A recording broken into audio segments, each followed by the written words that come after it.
Good evening. Thank you for joining us tonight. My name is Dale Watanabe, and I am with the Minidoka Pilgrimage Planning Committee based in Seattle, Washington.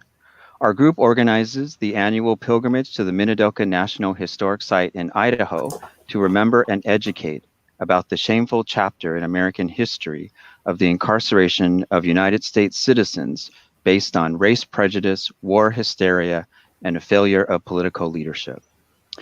Before we begin, I'd like to acknowledge that I'm speaking to you from Seattle, home of the Duwamish people, who were the original inhabitants of this land. The systematic eradication of their community was one of the first and subsequent horrible acts made in the name of expansion and divine destiny. I acknowledge the land's painful history and honor those that came before. Current events are spotlighting the continuing work our country must do to end racism. Children are in cages. Attacks on legal immigration via executive orders continue. COVID-19 has magnified the inequality in our country. Fear of the other is killing us. Systems set up to serve and protect are in fact hurting and killing the innocent. Black Lives Matter.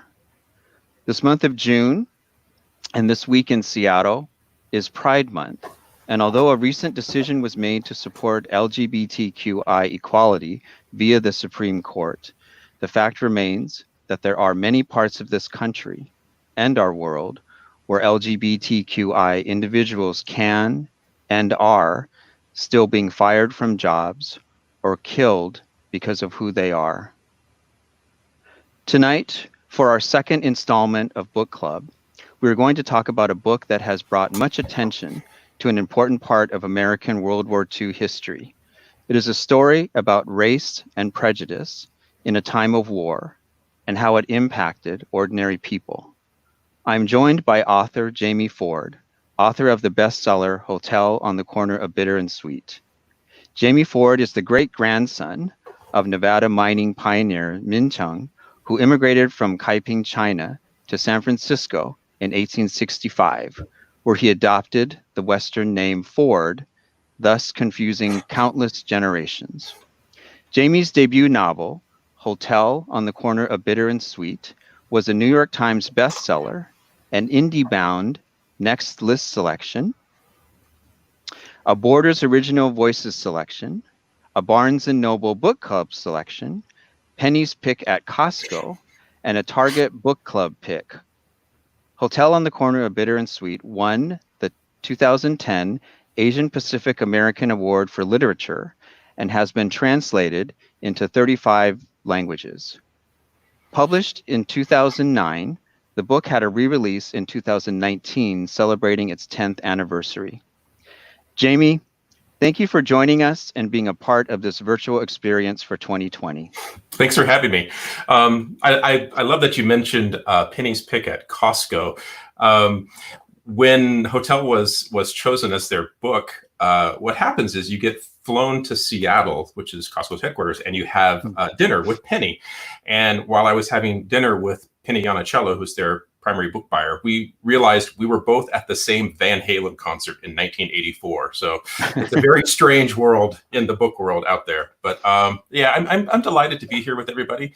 And you mentioned a lot of current events in your introduction, and it's interesting when the book came out. There's a Q&A in the back, and there's a question about did I think something like the Japanese internment of Japanese Americans could ever happen again? And I said, really, probably not. And 10 years later, I've had to change my answer a little bit. And so perhaps we'll get into some of that. But I'm looking forward to the discussion and answering everybody's questions.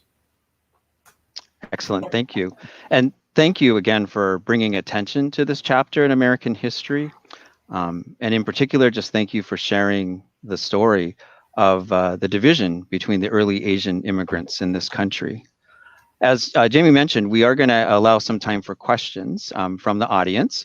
So what we would like to do first, though, is I'm going to ask a few questions to Jamie, and then we'll allow time at the end or the second half of the program for your questions. So please go ahead and type your questions in the chat, and Marie will help follow that thread.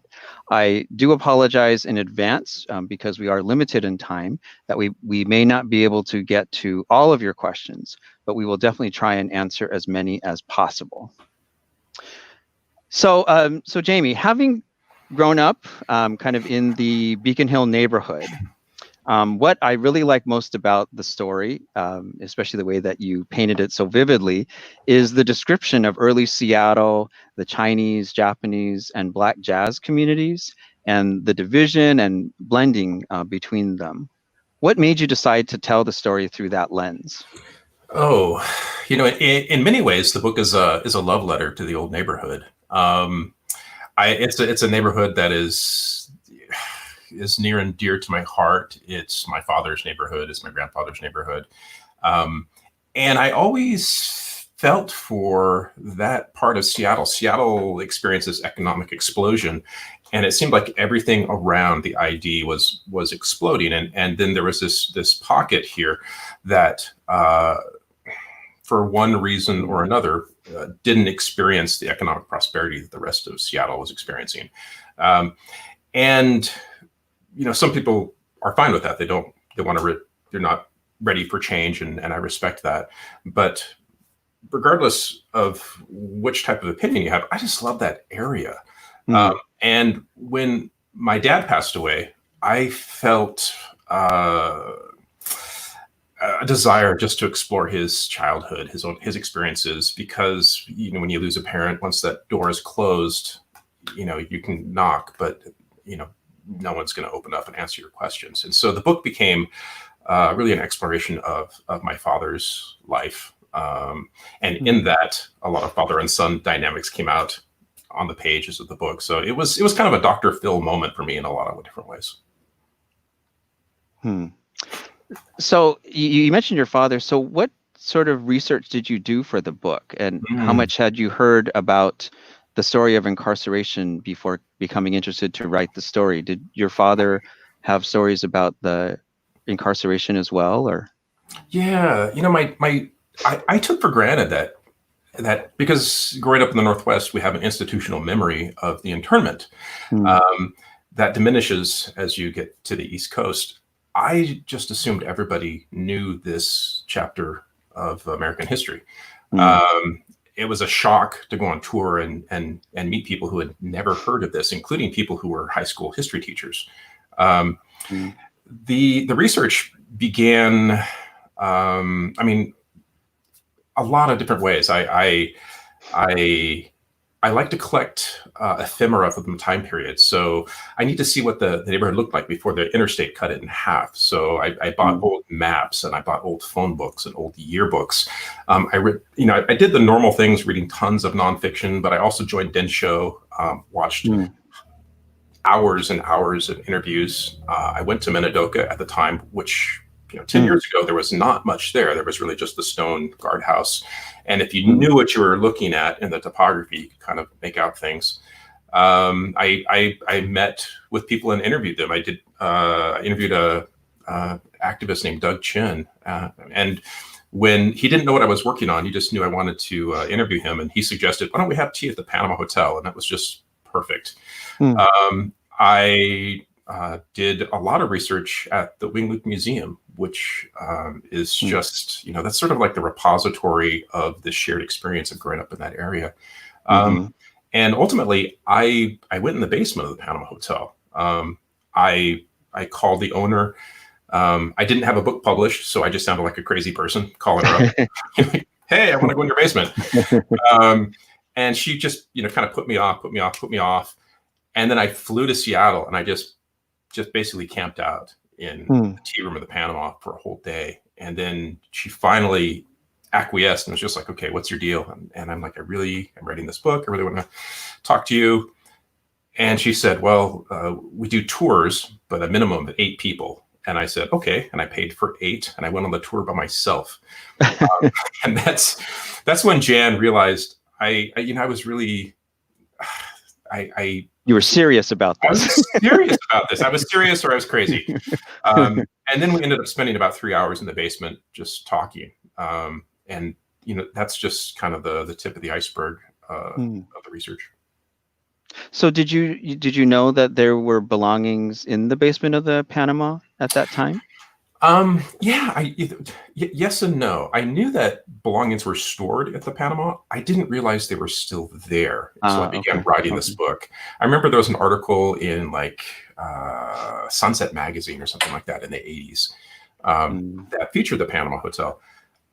I didn't realize it was still there, and when I realized it was, I had the same reaction that a lot of readers do. It's this sort of taken aback moment. As far as my knowledge of the internment was very broad at the time, and it wasn't very deep. I had been to the Puyallup Fairgrounds a bunch of times. I didn't realize that was a temporary facility.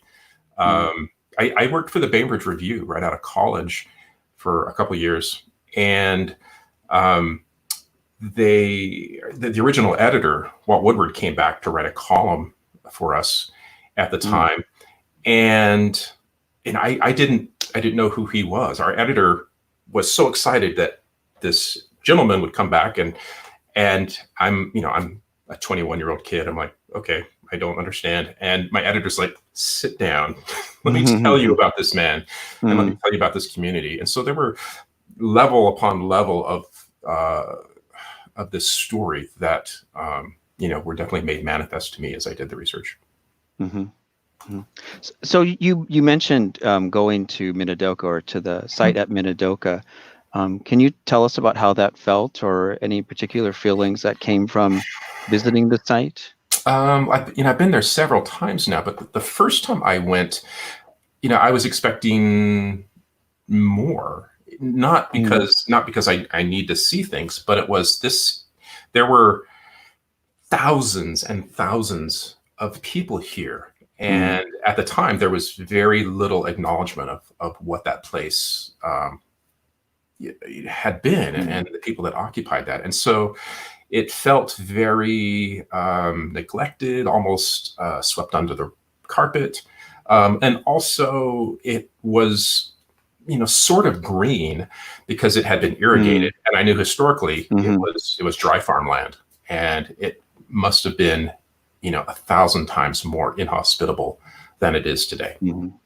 Well, yeah, having worked on the pilgrimage for a number of years and going every year for the last, 8-10 years, something like that, it is pretty amazing to see the developments that have happened at that incredible. site. It's incredible. And it's a long time coming. Yeah. In rereading your novel, because to prepare for this, I decided to reread it and purchase the 10th anniversary edition. So I appreciated all the extras. For those of you that don't have the 10th anniversary edition, there's a lot of extras that are at the end of the book. I really enjoyed the interview that you had with the girl in the photograph. And there's mentioned the question and answer section that is at the end of the book. But in reading it again, what really struck me, and what I just want to tell you, that as an Asian American that grew up that came out wrong, but I grew up in the United States. What I really love about the story and about the way that you told it is there is no white protagonist. And so often in stories that are in the media or popular in the media, there is sort of for lack of a better term, the white savior of the story. The friendly guard, perhaps, or something like that. So I guess I'm curious, was that intentional, or was it just accidental, and it just sort of flowed? The story just flowed as an Asian American kind of story. I think it just flowed as an Asian American. There was an awareness that when I was writing this book, I wasn't sure if there was any place on the bookstore shelves for me, because I didn't see a lot of books like this. There's Amy Tan and Lisa C. And there's there's books out there, but they often get marginalized into this little subset of literary fiction. And so I wrote the quote that I like to to think about is a quote by Harlan Ellison. He said, "You should write for the wisest, wittiest, most intelligent audience in the universe. Write for yourself." And so I wrote the book that I wanted to read. And I wanted to explore the history of the neighborhood. I wanted multicultural characters because that's where my interests lie. And that's the experience that I have. And that's what I can put on the page that is perhaps unique to me. Before Hotel, I tried writing another book that had no Asian American characters because I thought that's what the world would publish, and it was just terrible. And it wasn't my voice. It was me pretending to be someone I was not, and I had to just give that up and just be who I am. And if no one ever bought this book, at least I would, I would feel authentic in writing it. What was there any pushback because the book was sort of centered, not just with an Asian protagonist, but also in kind of I don't know how to describe it, but with the Northwest not being the most popular, or Seattle even being the most popular city in the country, so I don't know, was there any pushback for that maybe hey Jamie, can you move the story to San Francisco or something like that? There wasn't pushback like that. There was an editor. There were several editors who were interested in the book, and there was one editor that wanted me to write with a Chinese surname. My last name is Ford. My family name is Chung, and that just felt. I mean, it's confusing sometimes because people want to know how I got the name, but it makes for an interesting story. And it's part of the assimilation of my family, and everyone's immigrant family has their own story. And so I didn't want to, again, that felt like being somebody I wasn't, to write it as Jamie Chung or Jamie Ng or something like that. Sure. As far as pushback, with the book, Random House, they embraced Henry and Keiko and Sheldon with open arms. They were fantastic. And the publishing world is very white, but I was very happy to step off the elevator on my first trip to Random House and to see people of color on the editorial floor. It may have just been my the people that worked with me, but they really supported it. It was a different experience in Hollywood because there was a lot of pushback there, and that's a whole other story. Is Scarlett Johansson going to play Keiko? Yeah, right. Oh, okay. Sorry, I had to go there. Yeah, no, you're not far off. I mean, and luckily now it's been optioned by some great people, and I have total confidence that whether it's a great film or not, that's within their capability, but they're not going to change the ethnicity of my characters. 10 years ago, 8 years ago, 6 years ago, that was not the case, where people still were interested in the film option, but they always wanted to make Henry white, which was, it's kind of, his ethnicity is kind of germane to the story. So it just boggles the mind. Yeah, a white actor wearing a button that says "I am Chinese." Right. Yeah. Right. Yeah. Well, and I remember hearing you talk about the movie idea and mentioning about if there was success from movies, like movie like Crazy Rich Asians, or even if we look at the Academy Awards and Parasite having won, do you think that will help? We're going to have a moment, and hopefully it's not more than a moment. Hopefully it's the new normal. A movement. A movement, truly. Yes. and I was so worried about Crazy Rich Asians, because if that movie had bombed, Hotel would never get made. That would have been used as a blunt object to just beat, Asian Right. writers and film directors over the head to say, see, that Right. your stories don't Right. sell. But Yeah. because it was so successful, there's a lot of other things in production that I've seen, from feature films to long format shows on Netflix that are just around the corner. Mm-hmm. And did I read something about there's a musical in the works as well? Yes, I love musical theater. Love it. Oh, okay. I love musical theater, and a couple Japanese American producers. Both of them had family who were in various camps. And one, Paul Fujimoto, is from Seattle. He went to the same high school my dad went to. I mean, he's from the neighborhood. It just felt like the right people with the right talents taking it on. They had a couple developmental performances in New York, and there's a partnership with the Fifth Avenue. And the plan was for it to be part of the 2021-2022 season at the Fifth for a premiere. Oh, uh-huh. COVID has probably pushed that into, I'm not sure. But I have heard the music. I've seen it performed live in a little developmental theater in New York City. I was, when they optioned it, I love musical theater. So when they optioned it, I was really worried, but they sent me some demo songs. They brought in Broadway kids. And when I pressed play, I just ugly cried all over my keyboard. I was so happy. They really, they got it. They know what they're doing. I'm really impressed with the folks that are working on it. Oh, I love hearing that. That makes me very excited to go see it.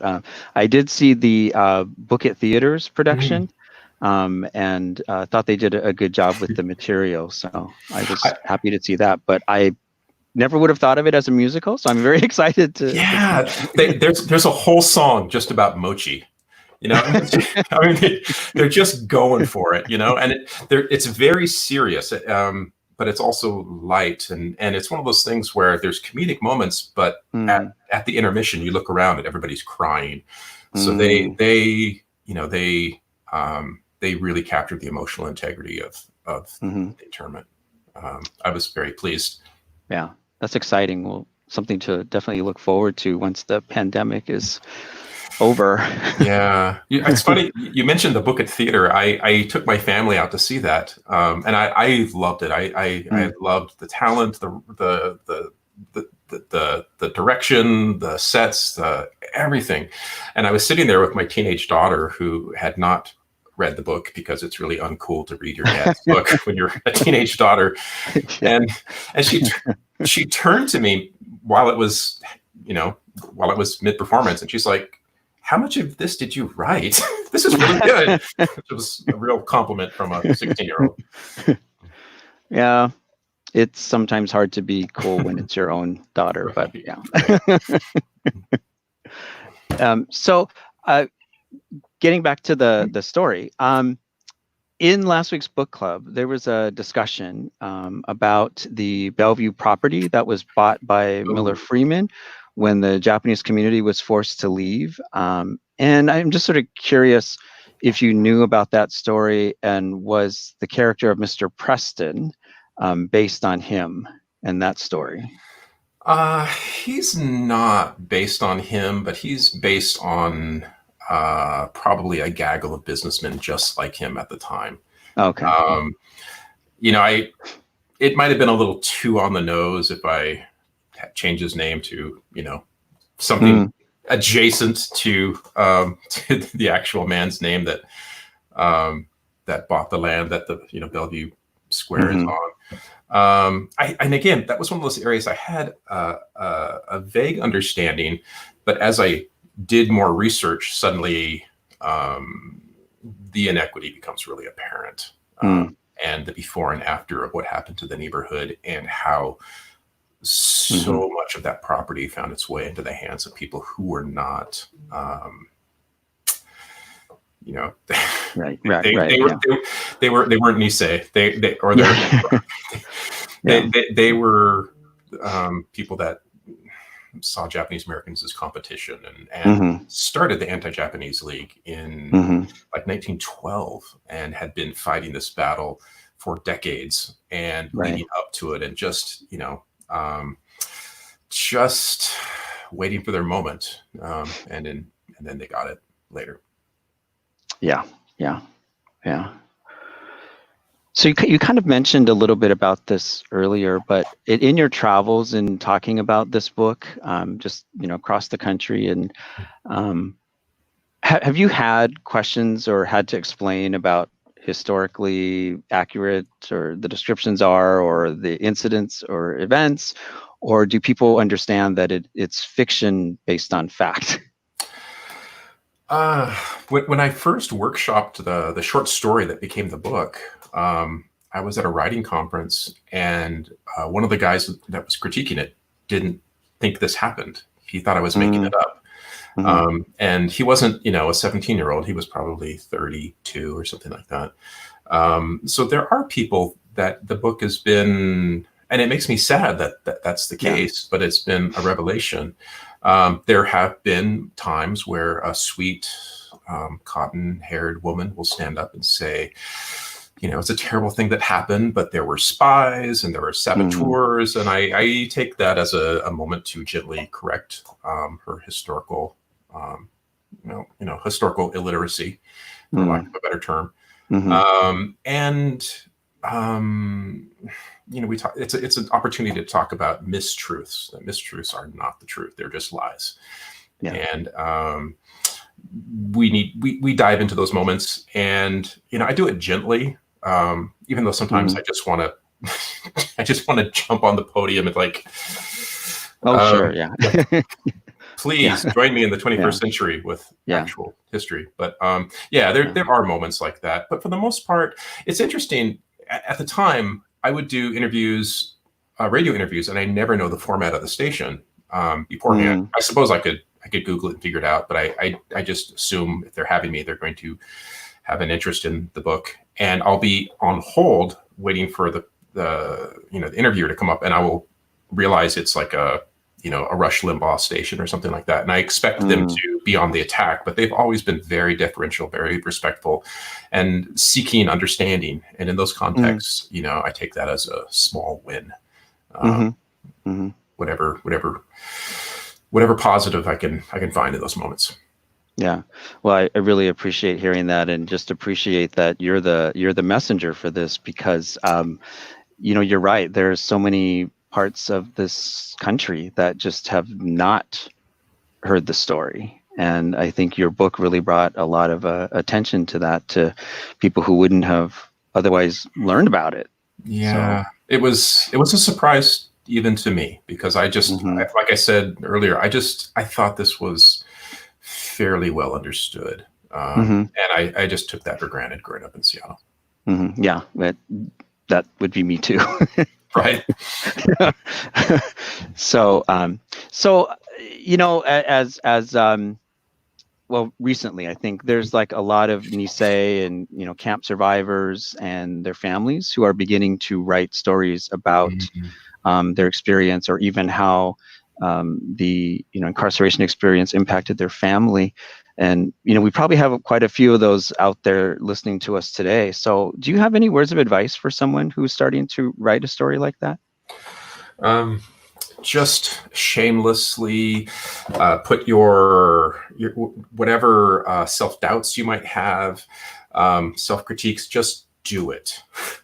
It's so important to get these stories out, if only for your family, for your community, for the historical record.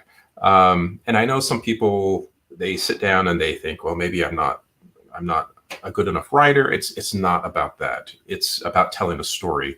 And if you're out there and you have one of these stories, it's an important story that should be written down, or it should be recorded in audio or video. And if you don't know where to start, there are actually books. My aunt used one of these, and it's a book of just like interview questions of someone's life story. And one of my cousins worked with my aunt for about a year, just met with her every Sunday and went through a few pages and asked her questions about her childhood and all these, everything from like, where did your grandparents meet, and all of these things that we lose when we lose, our family members. And I just think it's super important. And I record a lot of my own things just in a journal and stuff like that. And it may not mean a lot to anyone now, but maybe when I'm gone, hopefully my kids will look at those and have a better understanding of where I was coming from. I just think it's just really important. And younger people are so self-absorbed. When I was in my 20s, I was so self-absorbed, and I'm doing my own thing and my own career, and I didn't take the time to really interview my grandparents the way I should have. And it's one of the one of the lasting regrets of my life. So definitely do it. I'm sorry. You just made me a little emotional. I think we've all, completely understand, and we've all sort of been there. And I have that same feeling that I really wish that I had time to talk to my grandparents and even my father before he passed, a little bit more about their experience. But yeah, I don't know, for whatever reason, it never happened. And, my dad didn't really want to talk about it. So there's another thing, and I don't know if it just pertains to Asian families, but it definitely pertained to my family. And is if mom and dad don't talk about a certain subject, we children pick up on social cues and we won't ask. And so there were things that I always wanted to know about my grandparents, but I was going to be a good grandson. I would never ask something that would make them feel uncomfortable. And so there's a certain respect that you have to navigate as well. So it's very difficult. I make it sound like it's really easy to do, but I think in most families there can be a lot of emotional pain or loss, and sometimes people just don't want to talk about it. So proceed with tenderness. Yeah. Well, and I think you've paved the way, Jamie. Oh, thank you. And shown with writing with authenticity, I think it speaks volumes. So I am aware of the time, so I do want to make sure that we can go ahead and take a few audience questions. So that'd be great. I know Marie is backstage, kind of looking at questions. Oh, and I'm gonna take a photo here. There. Oh, okay. So let's see. We were emailed a question from Karen in Seattle. Most everyone in my book group thought the ending was abrupt, and we were left wanting to know what happened. Did they get together? What was your what? That's okay. I know what they're asking. Oh, okay. And I do get this question a lot. Like, why does it end like that? It's interesting. I gave a talk at University of Connecticut, UConn, and someone asked this question, and there were faculty there, and one of the music faculty stood up and he said, "Well, it's obvious why he did that. Classical jazz always ends on an open note." And he ends the book on an open note. And I thought, that sounds really smart. I'm going to use that as my answer someday. That's not the real answer. I wanted to end it in a moment where the story is beginning, in the book in a way where a new story is going to happen, and that story is going to happen in the imagination of the reader. And I like those types of endings, I guess. It's how Casablanca ends. Are Rick and Ilsa ever going to see each other again? We don't know. We're left hoping. And so I'm an optimist, and so I tend to think in another parallel universe, Henry and Keiko are together right now and living out their best days together.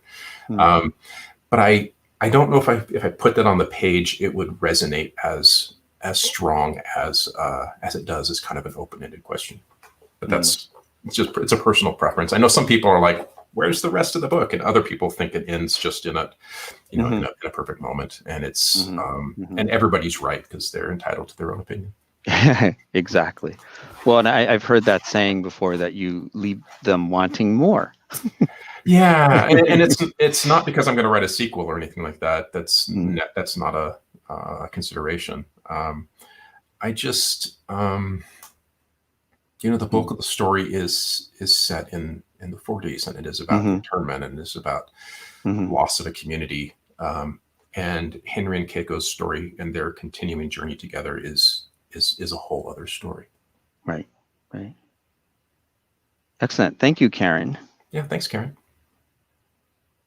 And oh, did Dale and Jamie coordinate outfits? Wait, So I we gotta have do like a this high five or yeah, something. I know, yeah. Wait, wrong Wait, side. wait. This side. Other Yeah. side. Wait, I Show can't the cake. figure out which. Okay, there we All right, go. there There we we go. go. Okay. So I don't remember where I read or heard this, but I do know red is your favorite color. It is. It is. So that's why I am wearing a red Thank shirt. you. Yeah, I just it's funny if you get into a corporate world, you tend to wear blues and grays and things like that. And Mm. I work in a home office. I can work in my pajamas and a Mariners hoodie and Batman pajamas as much as I want, and wear as much red as I want. So that's why I do it. We could also say we were trying to confuse people so Yeah, that they right. didn't know which was which, who Right. was who. Thank you for that question.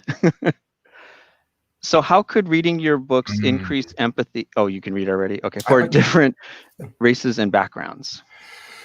Oh, this is a very good question. I love this question. I stepped back and looked at that book, and then I look at society, and there's definitely an empathy deficit in our culture right now. Mm. And I look at a book, not just Hotel, but a lot of different pieces of art, whether that's film or a stage musical or music or a novel. And if it does address, people of color in a genuine way, and that the book, the primary reading audience of Hotel is probably our Caucasian people, a Middle America book club in someplace like Minnesota or something. Mm-hmm. And so it's sharing an experience with someone that's outside of their own experience. And I think when you do that, the book becomes like an inoculation. You inject the book into the bloodstream of America, and hopefully you're inoculating the next generation against bigotry and intolerance and racism and things like that. That's my aspirational wish. Mm-hmm. But I think the next generation will grow up having for decades and decades and for generations, people read books and listened to music that was a mirror. It reflected them. And I think books really should be a window to see someone else's experience. And when you do that, you exercise your empathy muscles. And I think it makes the world, I think it makes the world a better place, makes communities healthier, I think. Mm-hmm. Yeah, I would totally agree with that. As I mentioned, growing up in Beacon Hill, it's like it was a very diverse neighborhood. Yeah. And just even on our block, we had African American, Chinese American, Filipino American, Japanese American. It was pretty mixed. So from elementary school onward, I had friends of many different races. Mm-hmm. Yeah.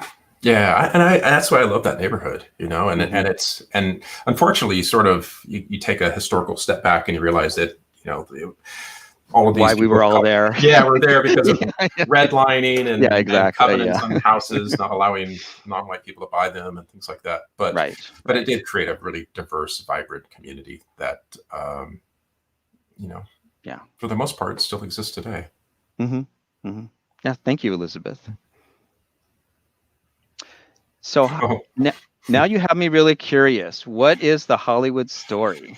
I'll give you the happy ending first. Happy ending is that it was optioned by a woman named Diane Kwan, Paramount exec, Chinese American woman.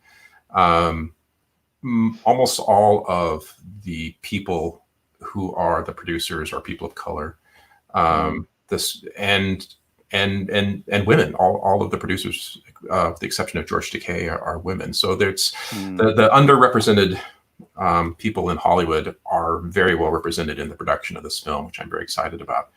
And having Uncle George on board as an executive producer that really protects the product from some Hollywood wacko wanting to make Henry white. That being stated, all of my early meetings in Hollywood, Henry wasn't a character. He was a vehicle for a bankable star. And for large Hollywood models, it's less about the story and more about the arithmetic. If this character, we can pay him, or this actor, we can pay him 10 million and he's going to make 20 million, and that's a win. And the story is almost an afterthought. So they kept looking at Henry and wanting to replace him with because there are no known at the time Asian American 12-year-old actors. Now we have a handful, but back then they looked at it like a Rubik's cube. They couldn't solve it. They had to get a bankable star, and that was always a white person.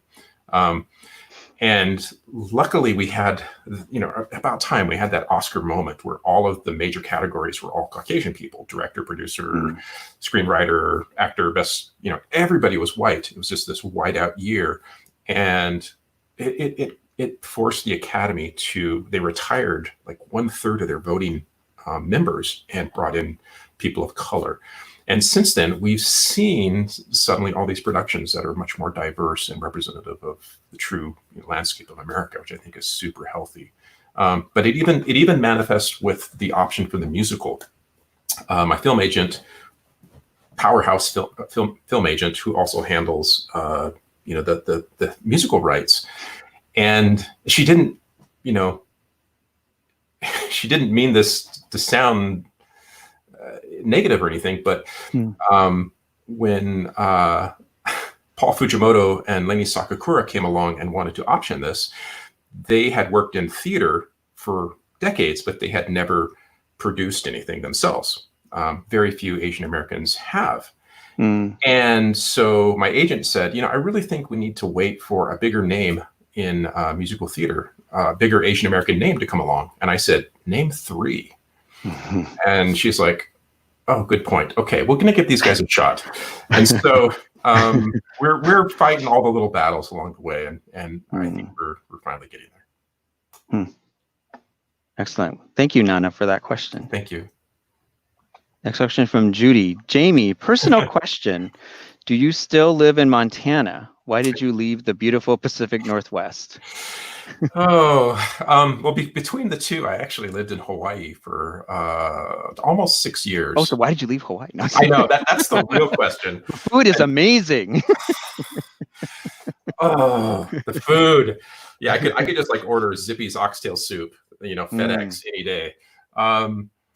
I do still live in Montana. I left Hawaii, and I was aiming for the Northwest, Washington, Oregon, and was offered a job in Montana. And at the time, it seemed like a good opportunity to live in a smaller town. I could carve out part of my life and figure out how to write a book. And that was kind of the plan in the back of my mind, was to use the time that I would have here that I wouldn't spend in traffic, use that to write. And since then, Montana's been a great place for me because I travel. Well, pre-COVID, I traveled a lot, and then I could come back here and just live in a small town and just kind of be outside of the the Brooklyn literary scene or that kind of thing that I don't really relate to. I live in a town, and there's kind of a blue collar vibe here, which is really suitable for my for who I am. And then pre-COVID, I would it's like an hour on Horizon from Great Falls to Seattle, so it's like taking a ferry. It's slightly more expensive ferry. And so I still get to Seattle a lot. There's a part of me that's just like, maybe I'd like to move back to Seattle now that our kids are all gone, and we can have those discussions. But the Seattle I want to move back to doesn't exist anymore. Yeah. there's a Jason Isbell song, and the lyric is, Daddy said the river would always bring you home, but the river can't bring you back in time, and Daddy's dead and gone. And that's how I feel about Seattle. Mm-hmm.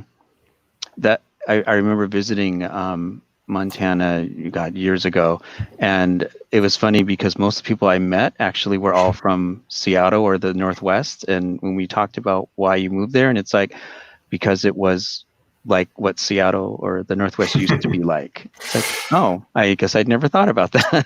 It is. It's kind of like Yeah. living in the 70s, which has pluses and minuses, but and it's also really, it's dirt cheap to live here as well. So it is beautiful out there. Oh, yeah, that's been a quandary today.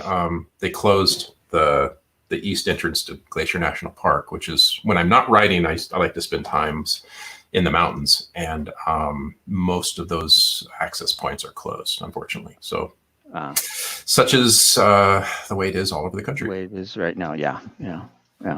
Well, thank you, Judy, for that question. Yeah, thanks, Judy. So from Ken, has the Great Camp novel been written yet? The Great Camp novel. I think the canon was, and I'm seeing this through the lens of a youngster, is Farewell to Manzanar. I mean, that was, I felt I went to a writing conference at Squaw Valley, and where I was workshopping the short story that later became the novel, and Jean Wakatsuki Houston was there with her husband at the time, and she wrote Farewell to Manzanar. I was so intimidated, I didn't talk to her. I was intimidated. I was intimidated of everybody. Amy Tan came and asked if she could borrow my laptop, and I was just like, "Whoa, you can have it. Take it." And then she sat in the corner and watched Will Ferrell videos. It was a very unusual moment, but it kind of shows you the personality behind what's really going on with Amy. But yeah, I'm not sure if it's been written yet, honestly.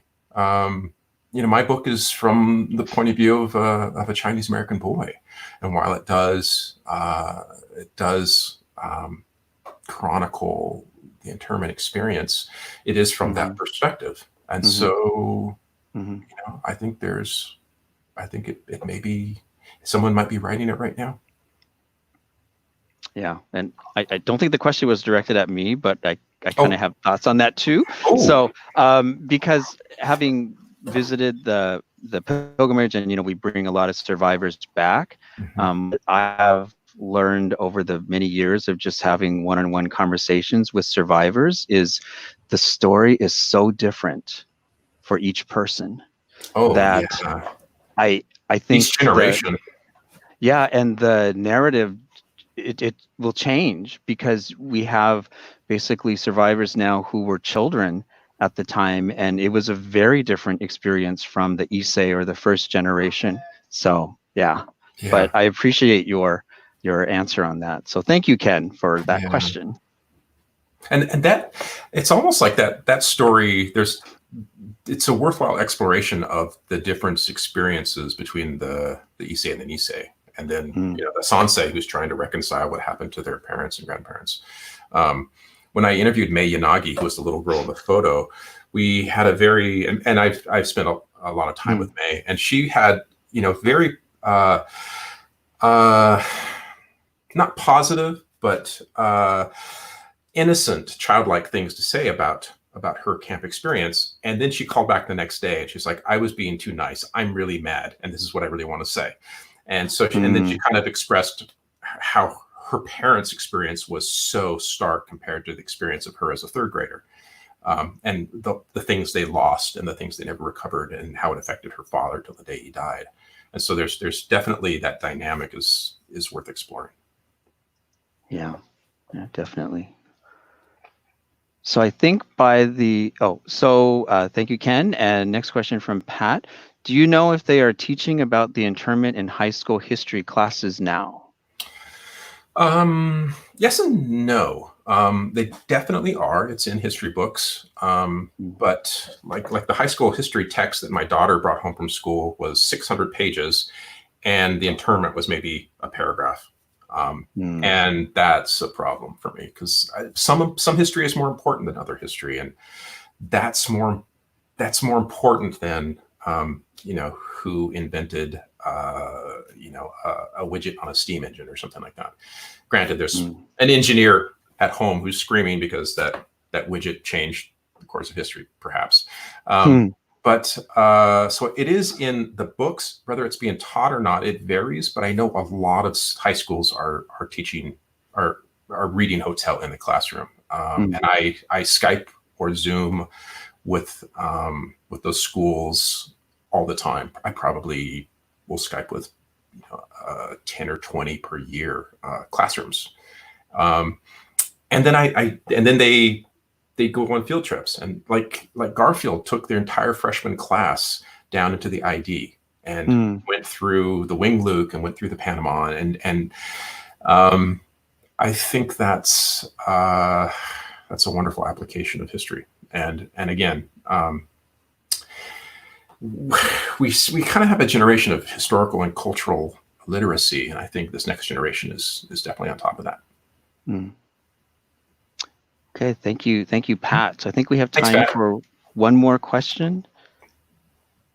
So from Casey, why do you think internment is such an underrepresented subject in fiction and media, especially compared to other major historical events that have been covered multiple times?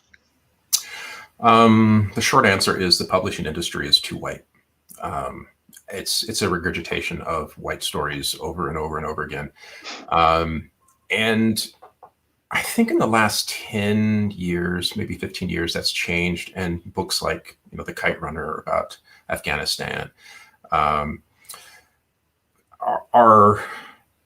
I think the appetite among readers it used to be, again, it's that mirror versus a window. It used to be the mirror. And now I think people, they want to read something that is not just entertaining, but educational and enlightening. And it removes the guilty pleasure of sitting down and reading a book for 6 hours or something like that. I mean, it never should be a guilty pleasure. It should just be, allow yourself to read.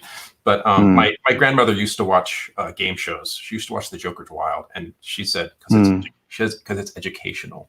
Like, okay, if that's what you need to say to feel better about it. And I think if you read a book where you're going to learn an aspect of lost history, perhaps, one, it removes the guilt of just spending all your time there, but also you walk away with something other than entertainment. You really enlarge your perspective on society.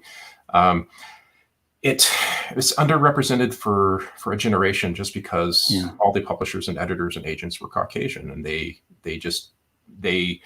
it wasn't that long ago. It was maybe 12 years ago. Major bookstores had a section for African American fiction, so they would take books out of literature and put them in their own sort of corner of the bookstore. And it wasn't even like they didn't even realize what they were doing by not considering it part of the canon of American literature. And so those days I think are behind us, but we got to fight to keep them behind us. Yes. Yeah. Well, Jamie, it's hard to believe. It's been a pleasure. It's been a pleasure, but that is our time. I just want to thank you again for spending this evening with us. Oh, thank you. And for our viewers out there, there are other works by Jamie Ford as well, featuring strong Asian American protagonists, songs of Willow Frost, and Love and Other Consolation Prizes. So please do check those out as well. So Jamie, thank you so much. Thank you.